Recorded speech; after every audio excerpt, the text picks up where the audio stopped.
Gary Bettman. Yeah, I'm not sure who's the worst. We're talking hockey? Yeah, just for a you're second. losing me here. Just for a second.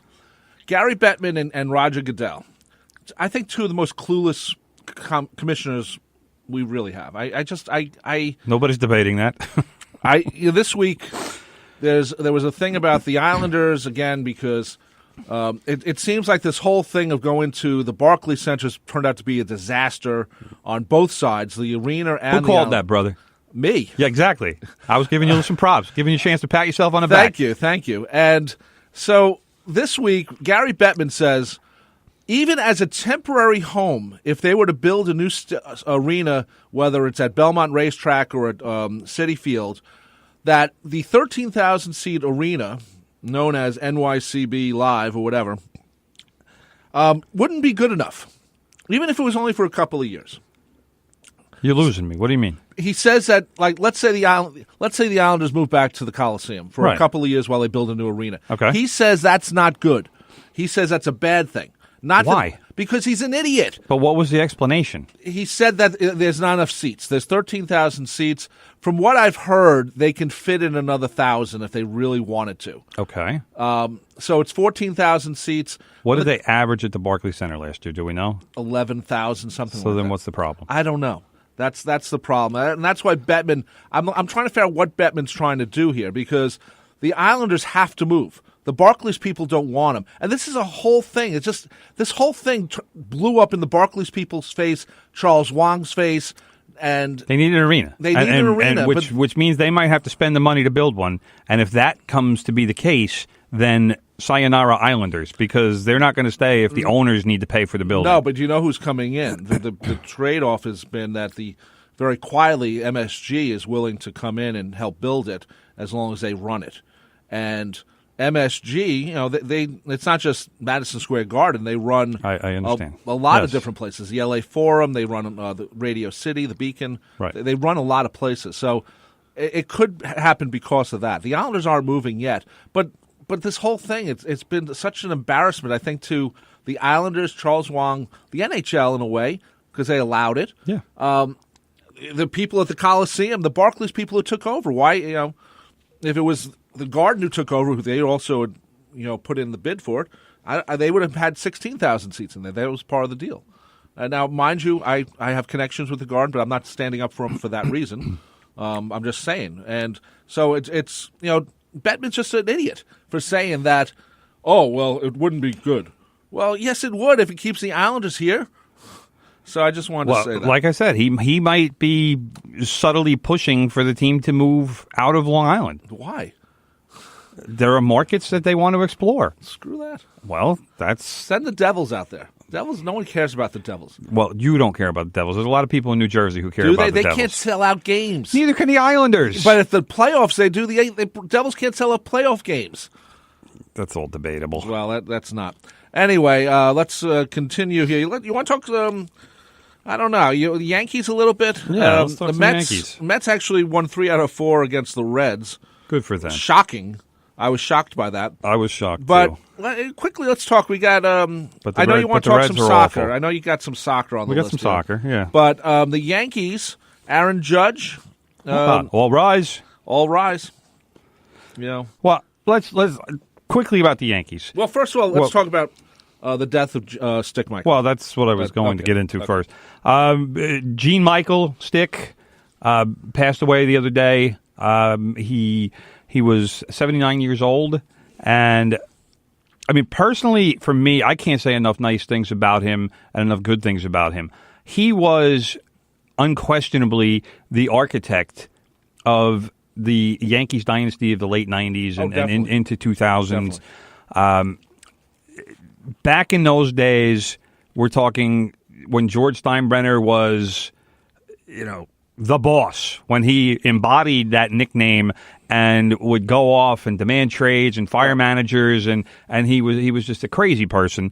But his main goal as the owner was to instill fear, and he never met a prospect that he didn't want to trade. And it came a point where George Steinbrenner got suspended because of the episode with Dave Winfield and Howie Spira, and Gene Michael in those 2 years was able to assemble the core of what turned into the dynasty and what later became known as the Core Four, even though it was really the Core Five with Bernie Williams. Right. But there was a story that was told the other day, I think it was Michael Kay who told it, that Steinbrenner, for whatever reason, really wanted to trade Bernie Williams.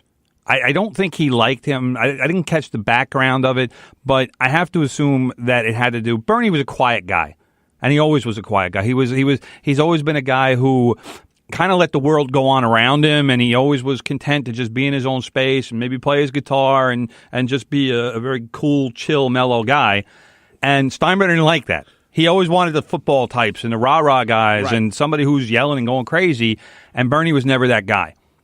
And there was a time in spring training where Steinbrenner came down, he was by the field, he saw the guys working out, and he saw Bernie out on the field. And he turns to Stick and he goes, why is that guy still here? I told you I wanted to get rid of him. And Gene Michael, this is part of Gene Michael's genius, told Steinbrenner, George, I've been making phone calls. Nobody wants him. And that was the way he kept Bernie Williams around. And obviously, as we know, Bernie Williams turned into a Yankee legend. Yep. So this is what Gene Michael was all about. Gene Michael knew about analytics before Moneyball existed, before Billy Beane made on-base percentage a thing. You know, there was another story about I forget who it was, but the conversation. You know what? Actually, I think it was Joel Sherman from the Post, because he wrote a really great column about Gene Michael, and that was on Deadline too. So all kinds of respect for the job that he did. But he said that he was talking to Gene Michael, and this was 10 years before Moneyball, and Stick was starting to make trades and starting to put his imprint on the team, because at that point he was the GM. And he talked about getting guys who would grind out at bats and look for walks and not just, first two pitches, swing, making out, and, their on-base percentages were in the 270 or 280 range, which is where you want a batting average to be, not an on-base percentage. And he talked about that, and that was the reason he made the deal for Paul O'Neill. Because at that point, Roberto Kelly, who he traded to the Reds for O'Neill, was probably the Yankees' best player, which tells you how bad they were at that point. But that was the impetus, and for bringing Paul O'Neill in, was because not only was he a left-handed hitter who could take advantage of the Yankee Stadium dimensions, but he was a little bit more of a fiery guy, which he thought the Yankees needed more personality in that regard. But he was also a guy who would grind out at bats and would get walks and get on base. Paul O'Neill, I mean, he came in really before the whole Core 4 thing. He's the lead guy. He's think. one of them. He and Tino were the two. Well, Tino was 96. Paul O'Neill was before that. Yeah, but Tino and O'Neill were kind of the backbones in terms of the toughness and the grittiness. Right. And Posada was one of those guys, too, where these guys just hated to lose. It wasn't like it was just.